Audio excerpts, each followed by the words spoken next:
ازيكم يا حبايبي؟ عاملين ايه؟ يا رب تكونوا بخير وباحسن حال. الاول مره يشوف القناه بتاعتنا ينزل يشترك في القناه ويفعل الجرس عشان يوصلكوا كل جديد.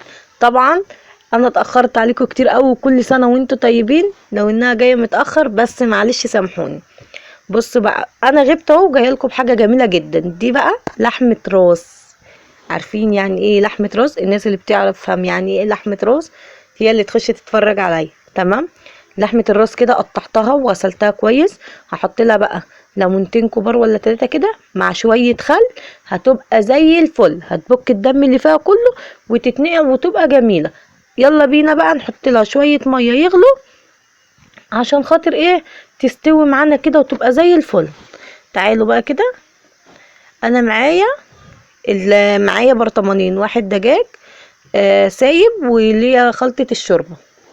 حط بقى معلقة كده من خلطة الشوربة، واحط لها شوية دجاج. مش شوية كتار، شوية صغيرين، عشان انا مش عارفة هي لحمتها كبيرة ولا صغيرة، يعني هتاخد سوا او مش هتاخد سوا. تمام. يعني انت ما تحيقيش الحاجة قوي الا لما تستوي الاول، بس حطي حاجة بسيطة تدي طعم وريحة وهي بتغلي معاكي. تمام. بص غسلتها اهي، بشيل قشر الليمون منها. قشر الليمون دوت ليه فايدات كتير لما تسيبيه مع لحمه مع فراخ. ويا سلام بقى لو بشرتيها، بس ما تبشرهاش مع اللحمه عشان ما تمسكش في اللحمه كده. بص بقى بكت دم كتير قوي ازاي. اشطفها شطفه جميله، تتشطف معانا مرتين كده عشان خاطر لما اخدها احطها في الشوربه بتاعتها تبقى نضيفه معايا وما يبقاش فيها اي حاجه.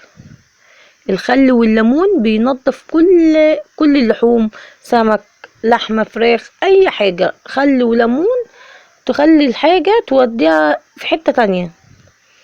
تمام. بصوا بقى كده، هشطفها شطفة كويسة بقى. احنا مفيش زينا، احنا نغيب وبنرجع بالتقيل كله، صح ولا لا؟ حاجة بسيطة كده وعلى قد ايدينا. بصوا بقى كده الشوربة غليت وانا شطفاها. بص على قد ما انا غسلاها برضو تبقى جميلة وبيضة وزي الفل. هعملها بطريقه جميله جدا هتعجبكم والله العظيم. اللي هيجرب الطريقه بتاعتي دي يخش يكتب لي في الكومنتات ويقول لي ايه رايك فيها، وقولي لي اعمليها زي ما انا عاملاها بالظبط، وقولي لي عجبتك ولا لا. بصوا كده شكلها ولا ريحتها جميله جدا بجد بجد. انا بشرب الشوربه بتاعتها دي كده، شربتها كانت حاجه تانية، بس ما خدتش وقت معايا في السوا بصراحه. قلت بقى اقعد بمحمد واحمد يذاكروا كده عشان كان عليهم درس قبلها بيوم. قلت لهم يلا نقعد نذاكر عشان يروحوا الدرس وهم حافظين ومذاكرين. لازم تقعدي مع ولادك. انا فعلا قعدت فتره مش مهتمه بيهم وما كنتش قاعده معاهم. الميس بتاعتهم بقت تشتكي، بس ان شاء الله خلاص انا فقت لهم بقى ورقت لهم هقعد معاهم ونذاكر بقى مع بعضين. احمد كل ده بيطلع حاجته. انا قلت لهم تعالوا بقى نقعد نذاكر شويه على ما اعمل الاكل وايه، الاقي نفسي بالمعنى صح، عشان كنت مروقه ومخلصه قايمه بدري وروقت وخلصت. ادعولي بس كده ان انا مبطلش فيديوهات بقى وانزل لكم كل حاجه.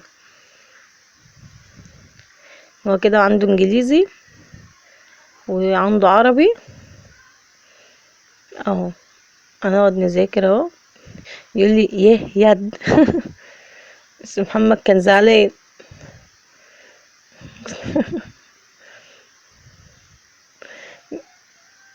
محمد كان زعلان يقول لي يا ماما خلي حنين تقوم من جنبي، اقول له لا خليها قاعده معاك. يقول لي لا تقوم من جنبي. طبعا انا قطعت الصوت. تعالوا بقى نشوف اللحمه. بصوا كده الشوربه نقصت منها خالص، سيبيها لما شربتها تنقص منها خالص كده. يلا بينا نعمل الايه، الصينيه بتاعتنا بقى اللي هحط فيها لحمه الراس. حطيت فيها معلقه سمنه بلدي. هتقولي لي سمنه بلدي مع لحمه الراس؟ هقولك ايوه، حرفيا هتوديلك الاكل في حته تانية خالص. بصلايه كبيره قوي، كبيره. ما عندكيش بصله كبيره حطي بصلتين حلوين وسط يدوك القيمه اللي انت عايزاهم، وتفضلي تشوحي فيهم كده لحد ما تدبل معاكي للاخر. تدبل، عايزاها تدبل خالص، مش تدبل اللي هي تحمر، لا تدبل ان البصليه تدبل نفسها. ايوه زي ما انت شايفه كده.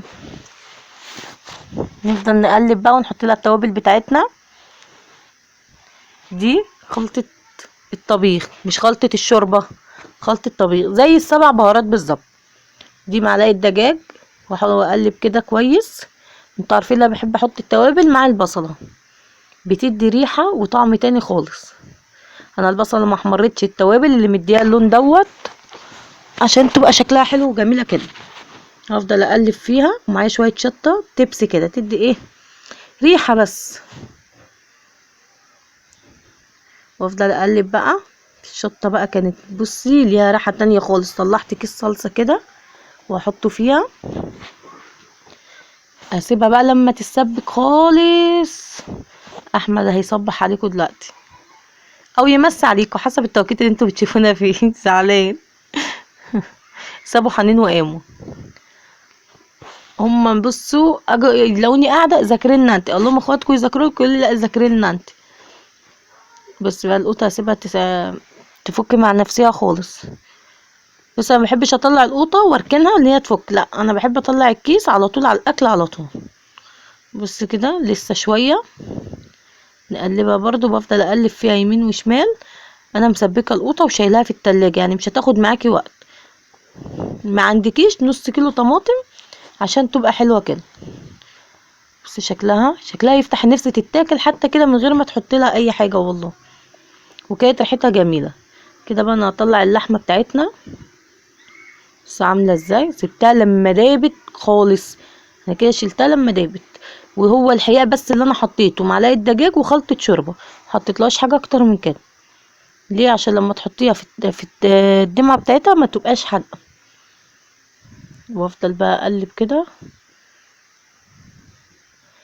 قلبي تقليبه حلوه وتاخد بقى ايه، هي مستويه. هسيبها بقى تشرب الصلصه بتاعتها ديت عشان تبقى جميله جدا. والله العظيم كلنا منها لما شبعنا. يلا بقى خش بقى اللايكات بقى عشان الفيديو يوصل للناس كلها. وما تنسيش الاشتراك عشان يوصلك كل جديد من فيديوهاتنا. اي حد لسه جديد ويخش على القناه بتاعتنا يشترك في القناه كده عشان يوصل له كل الفيديوهات بتاعتنا ان شاء الله. بشوفها طبعا استوت ولا لا، بس هي فعلا مستويه وكانت طعمها جميل جدا. بصي شكلها. قومي يلا بسرعه جربي الطريقه دي. مش لازم لحمه راس، عندك لحمه حمرا ماشي، لحمه ملبسه ماشي، اي نوع لحمه عندك اعمليها بالطريقه دي والله العظيم جميله جدا. ولو عندك طاجن برضو شغال، بس انا ايه استسهلت الصينيه بالمعنى اصح وعملتها في الصينيه. بس عملتها في طاجن تبقى جميله جدا، عملتها في الصينيه. ويا رب كده يكون الفيديو خفيف على قلوبكم. مع الف سلامه.